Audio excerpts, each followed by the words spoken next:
تا آخر این ویدیو یه 180 خوشگل بزن.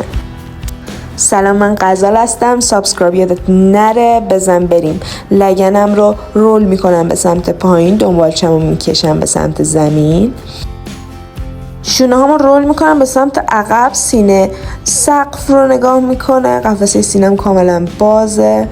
یه قدم برمیدارم میرم جلو، سرمتم وای میستم، دوباره دنبالچه رو میکشم به سمت پایین، پای راست میره عقب تا جایی که میتونین پاتون رو صاف کنین، تا جایی که لگنتون نچرخه. زانوی پای جلوتون خم میشه جلو، زانوی پشت قفل میمونه صاف، پاشنه به زمین نزدیک میشه، دستا رو میکشیم به سمت سقف، نگاه به سمت سقف.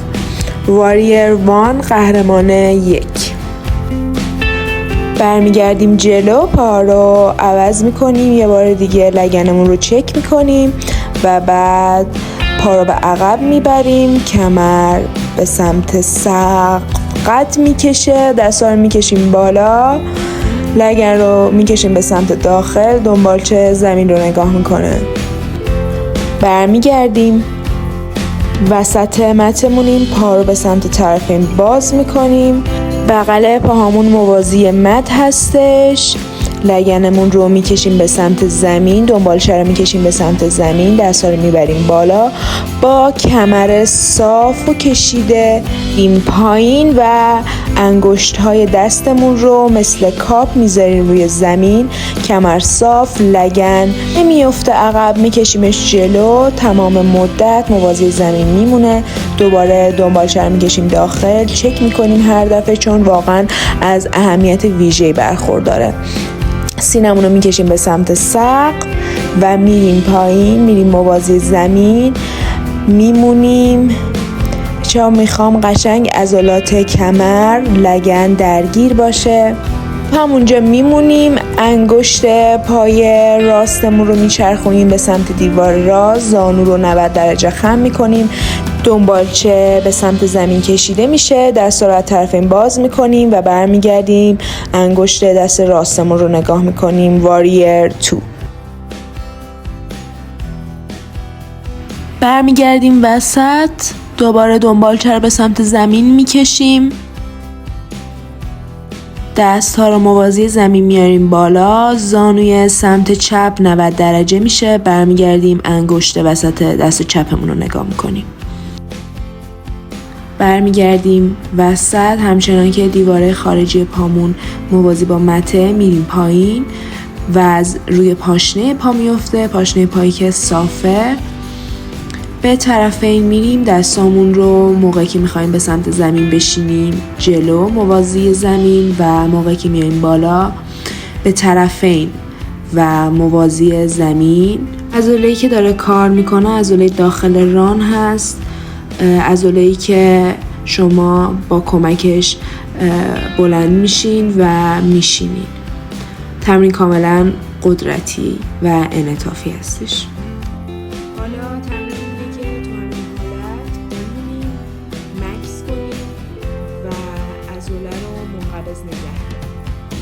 برای ست دوم حرکت میخوام که بیشتر بشینین، بیشتر از توان خودتون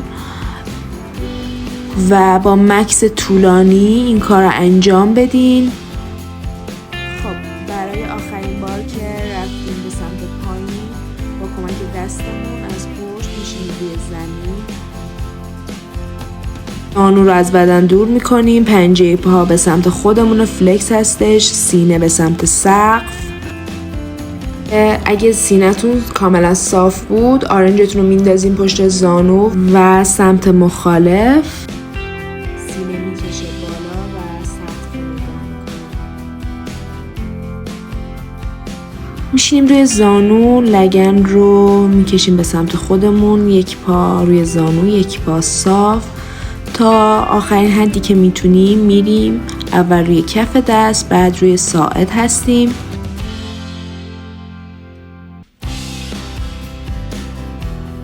دنبالچه رو به سمت زمین بکشین.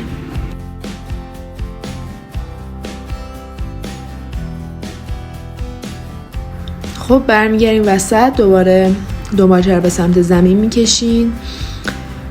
با فشار داخل پاتون رو سر میدین تا جایی که میتونین. فشار روی خارج پا هستش، منقبض. حتما همه نکات رو بارها تکرار کنید و چک بکنید با خودتون. پایین بودن دنبالچه کمر صاف بهتون میده موقع نشستن توی 180 و به خاطر همین خیلی اهمیت زیادی داره. برید روی زانو، شست پا رو به هم نزدیک کنید، زانوها رو بیشتر از عرض لگن باز کنید، استراحت میکنید، دستاتون رو بکشید جلو.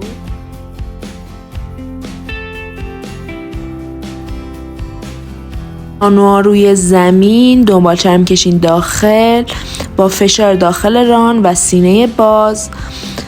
مچ پا و زانو در امتداد همدیگن، همین شکلی پا فلکس. با فشار داخل ران میریم به سمت پایین.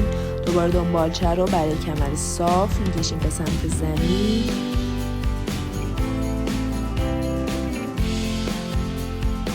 حالا کف دستامون رو میذاریم روی زمین.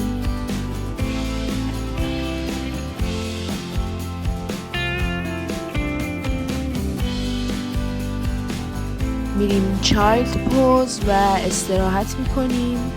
میخوایم پاهامون رو به طرفین باز بکنیم. همه این نکته رو رعایت میکنیم. دنبالچه به سمت زمین با فشار داخل ران میریم به سمت زمین تا ماکسیموم حرکتی که میتونیم انجام بدیم. میتونید دستاتون رو بذارین روی زمین، دنبالچه رو بکشین داخل و خیلی آروم با پنجه فلکس، پنجه پا به سمت خودمون میشینیم روی زمین.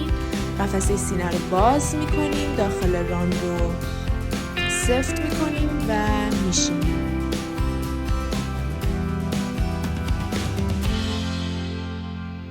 قفسه سینه باز و بازتر، کمر صاف و صافتر. ماکسیمومتون تمام این نکات رو سعی کنید رعایت کنین که 180 خوشگل داشته باشین. دم و بازدم داریم و سعی میکنیم توی حرکت بمونیم و تا جایی که امکان داره کمرمون رو صاف کنیم، به سمت جلو نریم اصلا و ابدا.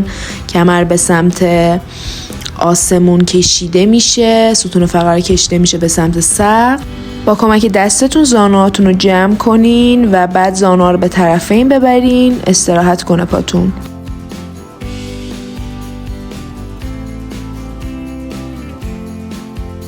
کف پا رو بزنید به هم دیگه. با فشار کف پا زانوها به زمین نزدیک میشه و قفسه سینه رو بکشین به سمت سقف.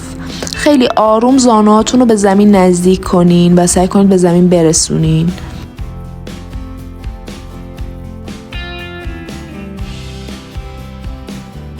امیدوارم از ویدیو لذت برده باشین. نماسته. امیدوارم که حالتون خوب باشه. بچه ها حتما ویدیوهاتون یا عکساتون رو برام بفرستین که رفع اشکال بکنیم با هم دیگه. سابسکرایب یادتون نره. دوستتون دارم. مراقب خودتون باشین.